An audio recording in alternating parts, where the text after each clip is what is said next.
Haciendo el primer par craneal, es decir, el nervio olfatorio, la exploración de este nervio se realiza ofreciendo al paciente sustancias conocidas y no irritantes.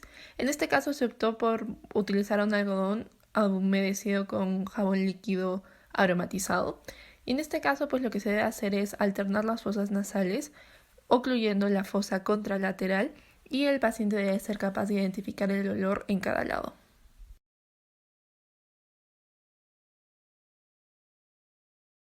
Para evaluar la agudeza visual, lo que se hace generalmente es utilizar una tabla de Schnellen. El paciente se coloca a 6 metros de dicha tabla y tiene que ser capaz de leer las distintas letras. Sin embargo, como el día de hoy no tenemos dicho recurso, lo que vamos a hacer para evaluar la agudeza visual a larga distancia, pues vamos a utilizar una revista que tiene pues, letras de distinto tamaño y vamos a ver si el paciente es capaz de leerlas. Entonces, para esto, pues voy a retroceder para que encuentren la distancia adecuada. Y necesito que te tapes un ojo, por favor. Necesito que me digas qué dice aquí. Feliz día, mamá.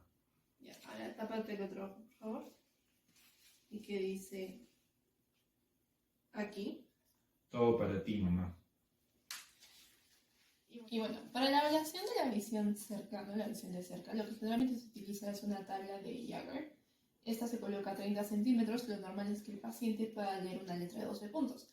Tampoco contamos con este recurso, entonces por eso hemos decidido, pues básicamente le vamos a dar un texto al paciente con una letra de dicho tamaño y lo ideal sería pues, que pueda leerlo. Entonces le voy a ubicar a 30 centímetros. A ver, dime por favor qué dice aquí. Botero, sostiene. El personal que labora en el socavón es muy esencial en los procesos de construcción. Se manifiesta como uno de los indicadores que alteran a la producción de la empresa. Para la evaluación del fondo de ojo vamos a hacer uso de un oftalmoscopio. Para esto, pues es importante tener en cuenta de que cuando nosotros estamos evaluando el ojo izquierdo del paciente, nosotros utilizamos nuestro ojo izquierdo, y cuando estamos evaluando el ojo derecho del paciente, nosotros también utilizamos nuestro ojo derecho. Entonces, básicamente prendemos el oftalmoscopio, lo regulamos, este tipo de luz, y pues vemos al paciente.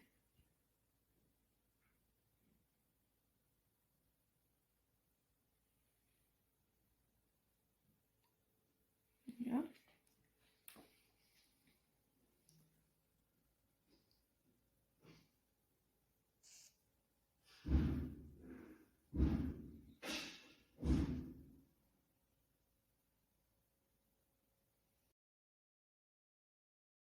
Para la percepción de colores lo que hemos hecho es básicamente imprimir algunas de las tablas de Ishihara y pues le vamos a hacer el test al paciente. Necesito que me digas qué dice aquí. 57. ¿Qué dice aquí? 2. ¿Qué ves aquí? 48. 48. ¿Qué ves aquí? 8. ¿Qué ves aquí? 74. ¿Qué ves aquí? 73. Bueno, en este caso el paciente ha hecho casi todas las pruebas correctas, excepto de la imagen 18 del test de Ishihara. Para la campometría de confrontación nos vamos a poner frente al paciente y vamos a comparar nuestro campo visual con el campo visual del paciente. Entonces, esta parte no es así. Y cada vez que veas la tapita roja me vas a decir si ya. Sí. Ahora, pues el campo visual del explorador se considera el patrón normal y esto nos va a servir de guía para evaluar el campo visual del paciente. Deben explorarse separadamente los 4 cuadrantes de ambos ojos y según su extensión de los defectos del campo visual se clasifican como escotomas, cuadrantapnosias y hemiapnosias. También se puede evaluar la campimetría por confrontación binocular. En este caso lo que va a hacer el explorador es que, bueno, el paciente va a estar con los dos ojos abiertos y el explorador va a mover los dedos de su mano y el paciente va a tener que indicar qué dedos está moviendo. Lo más importante en ambas pruebas es que la mirada nunca se desvíe, siempre tiene que estar confrontando a la del explorador. Con respecto a la motilidad ocular intrínseca, esta se valora principalmente viendo los reflejos fotomotor, consensual y de acomodación de pupila. Con respecto a los primeros dos, El reflejo fotomotor consiste en dar un estímulo luminoso a una de las pupilas y esto va a producir una miosis, es decir, su contracción. En cambio, el reflejo consensual consiste en estimular una de las pupilas y la pupila contralateral, es decir, la que no está recibiendo ningún estímulo luminoso, se va a contraer también. Como se puede ver en el video, lo primero que se hizo fue evaluar el reflejo fotomotor del ojo izquierdo de la paciente y se vio una respuesta normal, y posteriormente se evaluó el reflejo consensual en el lado derecho. Para evaluar la motilidad ocular extrínseca se solicitó al paciente que, únicamente con la mirada y sin mover su cabeza, siguiera el movimiento de nuestro dedo, mientras nosotros formamos un asterisco. En este momento también se evaluó la convergencia de la mirada acercando el dedo hacia la punta de la nariz del paciente, y también se evaluó el reflejo de acomodación, ya que cuando se acerca nuestro dedo, pues las pupilas se van a contraer. El nervio trigémino se trata de un nervio mixto que recoge la sensibilidad de las mucosas nasal y bucal. Asimismo, se trata de un nervio motor de la musculatura de la masticación. Su exploración se divide en 3 partes. Primero, lo que se hizo fue evaluar la función sensitiva, que es la más importante, y se explora valorando la sensibilidad facial, táctil y dolorosa de sus 3 ramas faciales: la rama oftálmica, la rama maxilar y la rama mandibular. Puede utilizarse un algodón, como se ve en el video, y también se utilizó un alfiler.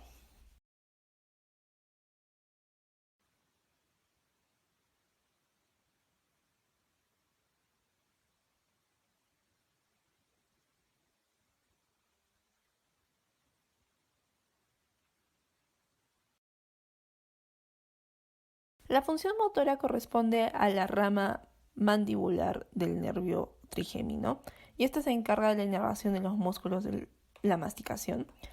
Se puede evaluar a estos músculos pidiéndole al paciente que abra la boca primero sin resistencia y luego contra resistencia. También se le pide al paciente que muerda con fuerza y se palpan los músculos para evaluar el tono de los músculos temporal, del macetero. También se evalúan los músculos tenoideos laterales. Se puede pedir al paciente que mueva la mandíbula de lado a lado para también evaluar la función de estos músculos. Finalmente, la última función que se evalúa es la exploración del reflejo corneal. Básicamente lo que se va a hacer es, se pide al paciente que desvíe la mirada hacia arriba para que no vea cuando vamos a estimular la córnea, y lo que se hace es que con un algodón pues primero se toca la esclera y esto no va a producir ninguna respuesta, pero cuando se toca la córnea se va a producir el cierre palpebral de ambos ojos. La función motora del nervio facial se valora en primer lugar mediante la inspección, buscando una simetría que nos podría indicar una parálisis facial, y posteriormente se le pide al paciente que haga una serie de movimientos que nos ayude a evaluar los distintos músculos a los que éste está inervando. Se le pide que frunza el entrecejo, que levante las cejas, se le pide que arisque la nariz, que cierre los ojos, que infle los cachetes y que sople, que sonría, y también se le pide que contraiga el platisma. A continuación vamos a evaluar el busto, sobre todo en los 2 tercios anteriores de la lengua, que va a estar inervado por el nervio facial. Para esto hemos sacado 3 ingredientes para que el paciente pueda reconocer los sabores, que básicamente son sal, azúcar y jugo de limón. Tú me vas a decir si sientes dulce, salado o ácido. ¿Ya? Saca la lengua, muy bien. Ya. Espera. Puedes inclinar un poco tu cabeza hacia atrás para que no ensuciarte. Salado. Muy bien, a ver. Dulce.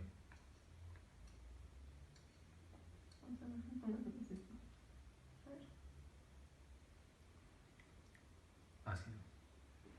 Muy bien. Con respecto a la porción acústica, podemos evaluar primero la agudeza auditiva mediante el roce del pelo o el frote de los dedos en el oído del paciente, y este nos indica si lo escucha o no, como se ve en el video.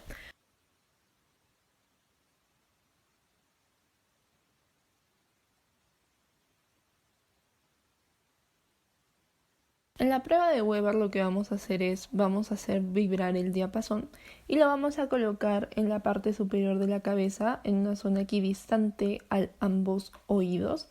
En este caso, en condiciones normales, lo que el paciente debe sentir es que debe oír el sonido que emite el diapasón en el mismo volumen en ambos lados. Cuando el sonido se escucha más fuerte en un lado que en el otro, hablamos de una lateralización que nos podría indicar una lesión en el aparato de conducción o a nivel del nervio coclear.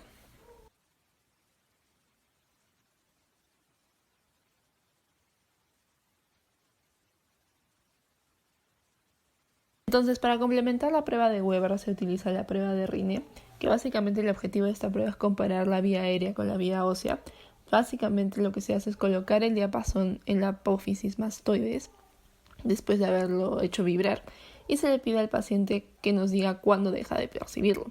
Después de que el paciente nos indica que ya deja de oír el sonido, pues vamos a colocar las varillas del diapasón cerca al pabellón auditivo y pidiéndonos que nos diga si aún percibe el sonido y después que nos diga cuándo deja de oírlo. Si el diapasón colocado frente al pabellón auricular dura más y el sonido se escucha más fuerte, estamos hablando de una prueba positiva o normal. En el caso de que pues se escuche más fuerte en la zona de la mastoides que en el pabellón auricular, estamos hablando de una hipoacusia, probablemente una hipoacusia de conducción. Para evaluar el noveno y el décimo padre, es decir, el nervio glosofaringeo y el nervio vago, le pedimos al paciente que abra la boca. Ahí tenemos que inspeccionar la úvula y el paladar, ya que estos nervios inervan dichos órganos y pues se ven ciertos reflejos. Entonces, para ver la elevación del paladar, le podemos decir al paciente que diga A. A ver, diga A. Entonces, lo que se debe ver es que se eleva el paladar. También se debe inspeccionar. Suficiente. Gracias. También lo que se debe inspeccionar es si la úvula está centrada y, bueno, también el reflejo nauseoso. Para eso le decimos, por favor, pues sacar la lengua. Y con ayuda de un bajalenguas podemos ver la úvula. Y posteriormente producimos el reflejo nauseoso. Para esto, pues, rozamos ligeramente el paladar blando y como se pudo ver, el paciente pues tuvo una arcada debido a este reflejo. Para la evaluación del onceavo par vamos a evaluar los músculos esternocleidomastoideo, y los músculos trapecios. Pues para evaluar el esternocleidomastoideo lo tenemos que hacer de manera bilateral y de manera unilateral. Pues de manera bilateral, pues necesito que hagas presión, que empujes mi mano con tu cabeza, haciendo fuerza. Como se ve, se contrae el esternocleidomastoideo. Empuja, con fuerza. Ya. Muy bien. Y de ahí también se lo puede evaluar unilateralmente. Entonces, a ver, quiero que empujes tu mano, o sea, empuja tu cabeza contra mi mano, no, como girando, así. ¿Ves? Se ve la contracción de eso. Hacia el otro lado, a ver. Con fuerza. Se ve la contracción del músculo. Y por otro lado también evaluamos lo que es el trapecio. Para eso le decimos al paciente que eleva los hombros. Y evaluamos el tono del músculo y la fuerza. Muy bien. Entonces, para la ablación del nervio hipogloso lo que vamos a hacer básicamente es inspeccionar la lengua, ya que este par craneal inerva dicho órgano. Lo primero que tenemos que hacer es inspeccionar la lengua en reposo. Por favor, puedes abrir la boca. Y ahí básicamente tenemos que ver la simetría, si existe alguna arruga, ya que esto podría indicar una lesión del nervio. Y posteriormente le decimos al paciente que por favor saca la lengua, se protruya. Y la lengua en este caso tiene que estar centrada, ya que si hubiera alguna lesión, pues se va a desviar hacia el lado donde está lesionado el nervio. El tono muscular básicamente va a consistir en la resistencia que ofrece el músculo esquelético ante su estiramiento. Para su evaluación, lo primero que vamos a hacer es inspeccionar al paciente. Vamos a observar los relieves y formas musculares. También se debe observar el trofismo en los músculos, la hipertonía o posible hipotonía.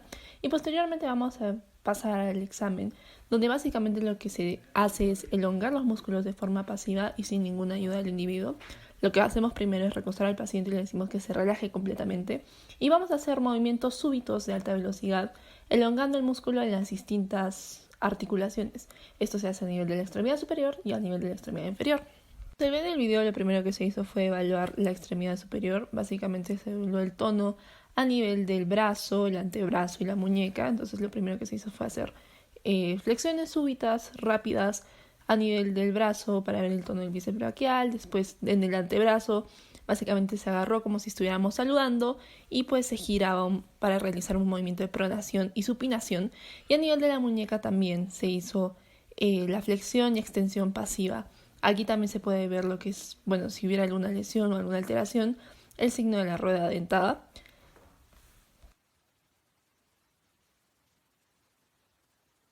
Posteriormente se evalúa el tono en la extremidad inferior. Básicamente lo que se hace es, se toma de la rodilla y de ahí se toma la pierna por el tobillo. Y lo que vamos a hacer es doblar. O sea, la mano que está debajo de la rodilla se levanta y la mano que está en el tobillo como que flexiona la pierna. Y esto logra una elongación súbita del cuádriceps.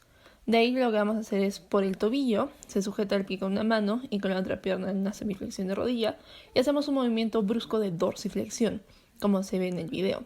Aquí lo que estamos evaluando es principalmente la presencia de clonus al elongar el tríceps sural. Se repite el procedimiento del mismo modo en los miembros del otro lado del cuerpo.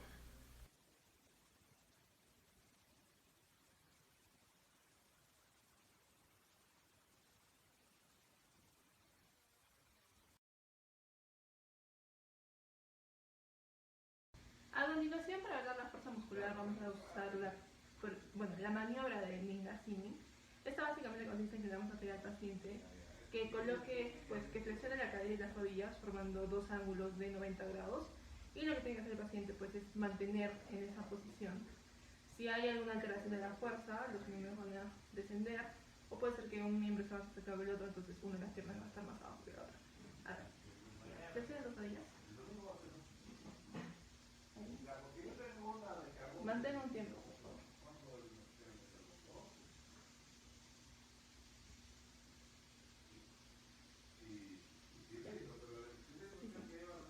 Posteriormente lo que se hizo fue evaluar la maniobra de Barré. En esta básicamente lo que hicimos es ya solicitarle al paciente que extienda los brazos hacia adelante, con las palmas hacia arriba y con los dedos separados, y que posteriormente cierre los ojos. Esta maniobra puede poner en manifiesto una paresia global en una extremidad superior. Sobre todo esto se ve cuando los brazos extendidos, que deben estar a la misma altura, en el lado que suele estar afectado suele caer tempranamente.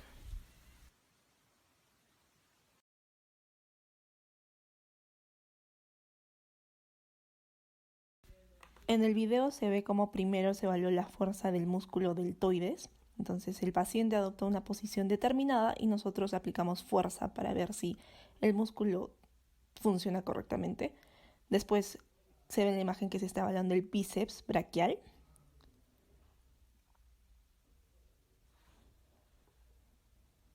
Posteriormente se evalúa el tríceps.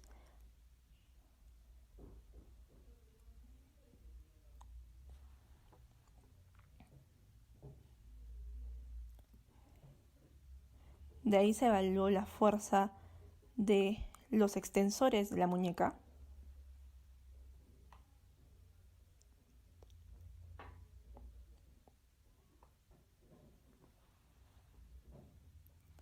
Posteriormente se pidió al paciente que separe los dedos para evaluar los interóseos dorsales.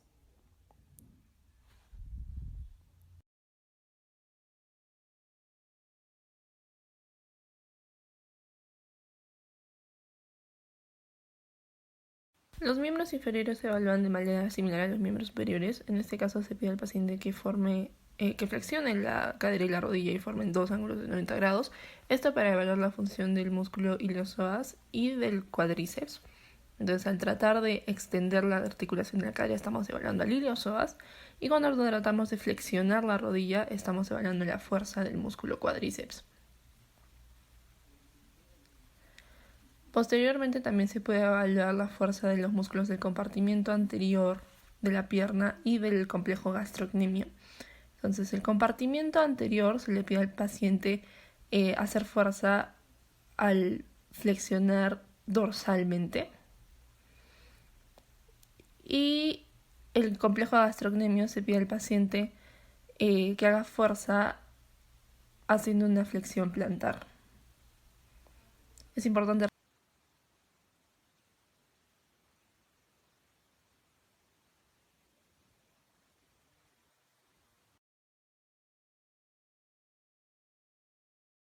Los reflejos osteotendinosos se producen después de percutir con el martillo en un tendón y esto va a producir la contracción refleja del músculo, provocando así el reflejo. En este caso, los reflejos se evalúan en una escala del 0 al 4.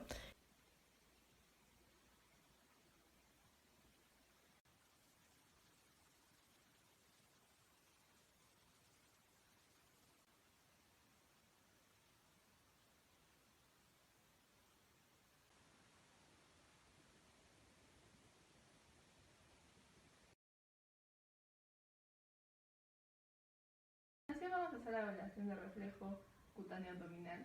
Para eso lo que vamos a hacer es, vamos a estimular la zona del abdomen por encima y por debajo del ombligo y vamos a hacer un estímulo de adentro hacia afuera y eso va a producir la contracción de los músculos del abdomen, desviando el ombligo hacia el lado de la contracción.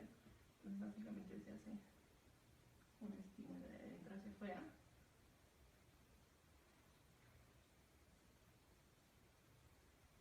Por encima y por debajo del ombligo. Entonces así, así, así. Hoy sí funciona. Así. A continuación vamos a ver el reflejo cutáneo plantar. Para eso estimulamos pues con un estímulo táctil la zona lateral del pie hacia esta zona. Y esto básicamente va a producir pues en un reflejo normal la contracción de los dedos, una flexión plantar. Entonces pues hacemos el estímulo y como ven se produce la flexión. Lo mismo hacemos en el otro lado y se produce una ligera flexión.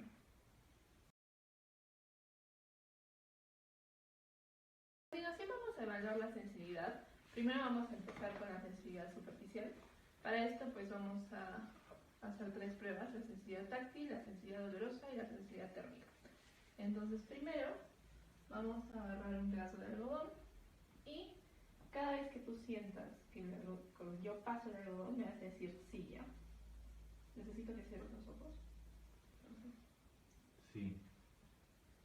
Sí. Sí. Sí. Sí. Sí. Sí. Sí. Sí. Sí. Muy bien. Bueno, para esta prueba tenemos que considerar que tenemos que comparar ambos lados del cuerpo, así como las porciones proximales y distales. Y también se puede hacer una evaluación mucho más precisa evaluando cada dermatoma si sospechamos la lesión de un nervio. Por ejemplo, a ver, entonces la segunda prueba básicamente consiste en evaluar la sensibilidad dolorosa. Para esto vamos a usar un objeto abusado, obviamente sin causarle lesiones al paciente. Entonces voy a pasar este objeto por tu cuerpo y tú me vas a decir si lo sientes. Ya. ¿Sientes la pincelita? Sí. ¿Sientes la pincelita? Sí. ¿Sientes la pincelita? ¿Sientes la Sí. pincelita? ¿Sientes la Sí. pincelita? Sí. Y bueno, al igual que en la anterior prueba también se comparan las porciones proximales con distales y ambos lados del cuerpo. Para la sensibilidad térmica, en este caso vamos a hacer uso de un diapasón, que hacer un objeto metálico, pues vamos a poder evaluar si puede percibir que está a menor temperatura. Entonces, para medir sensibilidad le pedimos al paciente que, pues, por favor, cerrar los ojos. Y bueno, voy a tocar tu cuerpo y me vas a decir qué sensación sientes, si frío o caliente. Frío. Caliente. Caliente. Frío. A continuación vamos a evaluar la propiocepción. Para esto lo que vamos a hacer es mover distintas partes del cuerpo del paciente y nos va a indicar en qué posición está. Entonces, por ejemplo, a ver, no vas a mirar ya. Me vas a decir si tu dedo del pie está hacia arriba o hacia abajo. Entonces, tomamos el dedo. Tenemos cuidado de no tocar otros dedos para no darle falsa información al paciente. Y con mucho cuidado, a ver, sé dónde se encuentra. Hacia abajo. Hacia arriba. Hacia abajo. Hacia abajo. Lo mismo hacemos con el otro lado. Hacia arriba. Hacia arriba. Hacia abajo. También podemos usar el segundo dedo para que esta prueba sea más sensible, ya que pues es mucho más difícil para el paciente identificarlo. Para eso tenemos que tener cuidado, tenemos que separar los otros dedos y con mucho cuidado tocamos en el paciente para darle más información. Hacia arriba. Hacia arriba. Hacia abajo. Del mismo modo repetimos en el otro lado. Hacia abajo. Hacia arriba. Y bueno, el paciente puede cumplirlo perfectamente. Finalmente vamos a evaluar la sensibilidad vibratoria. Para eso vamos a utilizar un diapasón y se lo vamos a colocar en zonas donde la piel está directamente en contacto con el hueso. Entonces me vas a decir si lo sientes y me vas a decir, bueno, qué tipo de sensación tienes. Sí. Sí. Sí. Sin mirar. Sí. Sí. Sí. Para esto lo que nosotros vamos a hacer es ver si el paciente es capaz de discriminar dos puntos. Para eso vamos a usar un compás. Entonces yo voy a tocar, bueno, en este caso tu mano, y tú me vas a decir si sientes un estímulo o dos. Sin mirar. 2. 1. 1. 1. 1. También me puedes decir no sé si no estás seguro. 1. 2. 1. 1. 2. Y esto lo podemos repetir en el otro lado, también lo podemos hacer en el pie. Pero esta prueba va a variar según las distintas zonas del cuerpo, porque hay zonas que son más sensibles, que pues pueden reconocer menor distancia, por ejemplo los dedos de la mano. Para evaluar la taxia estática y también la función del octavo par craneal, sobre todo la parte de la función del equilibrio, de la rama vestibular, vamos a utilizar la prueba de Romberg, o bueno, el test de Romberg. Este básicamente va a evaluar pues la taxia estática y el equilibrio. Entonces le vamos a pedir al paciente que se coloque de pie con los pies juntos, las manos al costado de las caderas, que mire hacia el frente y tiene que ser capaz de mantener esta posición por cierto tiempo. Y después le pedimos que cierre los ojos. Entonces aquí tengo que cuidar al paciente porque en el caso de que tenga una alteración se podría caer. Y bueno, como podemos ver, nuestro paciente está normal. Pero podemos sensibilizar la prueba por si las dudas. Entonces, en este caso, le pedimos al paciente que coloque un pie por delante del otro, o sea, para que estén en tándem, y también tiene que cerrar los ojos. Entonces, este ya es un poco más difícil, puede ser normal que pierda un poquito el equilibrio, pero en general como que sí logra mantener la postura. A ver, le podemos pedir que lo haga también con el otro pie.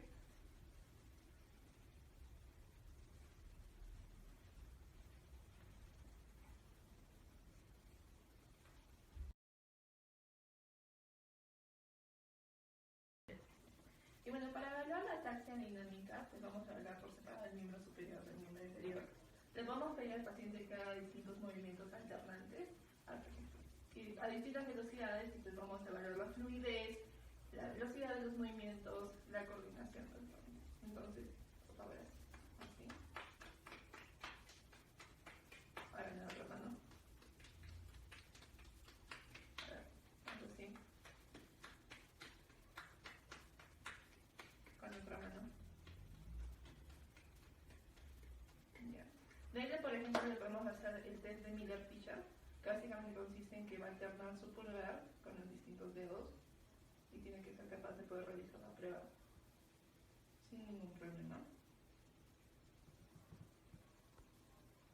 Y también, bueno, aparte de los movimientos alternantes, que está muy bien, mi paciente, también vamos a hacer la prueba de índice-nariz.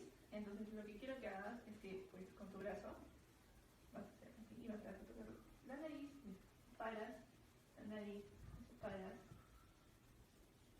A ver, un poquito más rápido. Y ahora te voy a pedir que cierres por favor los ojos. Bien, a ver, así, con la otra mano por favor. Primero así.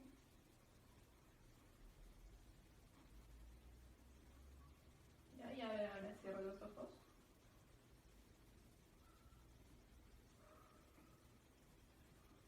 Y ya es suficiente. La prueba que vamos a hacer para evaluar la coordinación de los miembros superiores es la prueba dedo-nariz-dedo, que es similar a la anterior, sino que el paciente va a tener que también tocar mi dedo. Entonces, necesito que te toques la nariz y después toques mi dedo. Entonces vemos que el paciente no tiene ninguna dificultad. Le podemos pedir que cierre los ojos. Y ahora es un poco más difícil. Pero vemos que a medida que va repitiendo el ejercicio, cada vez se hace más preciso. Y también le podemos evaluar como el movimiento. Entonces yo voy a mover el dedo y vas a tener que alcanzar. Un poco más lento para que...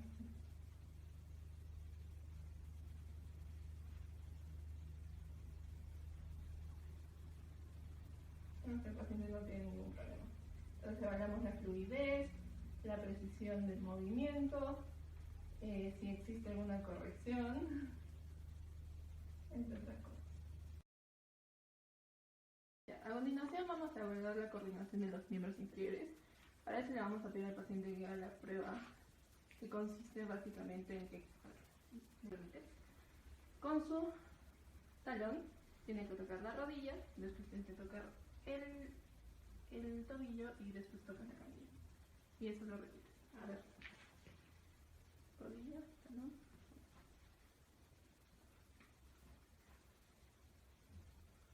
Y ahora con la otra pierna, por favor. Es un poco más rápido. Luego nosotros lo que le vamos a pedir al paciente es que haga un ejercicio similar, con una pequeña variación. En este caso, le vamos a pedir que de la rodilla deslice su pie hasta el tobillo y que repita el movimiento varias veces. A ver, por favor, realiza. ¿Puedes realizarlo, por favor?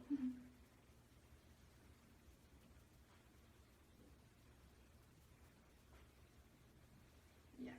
Y a ver, ahora esto con el otro miembro.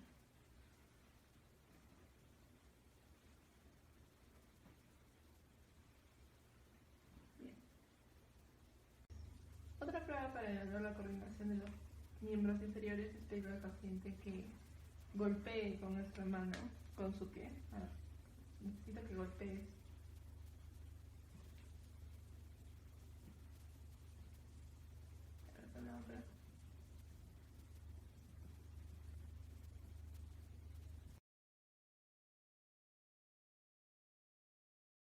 A continuación vamos a hablar de los signos meningios, en este caso la rigidez de nuca.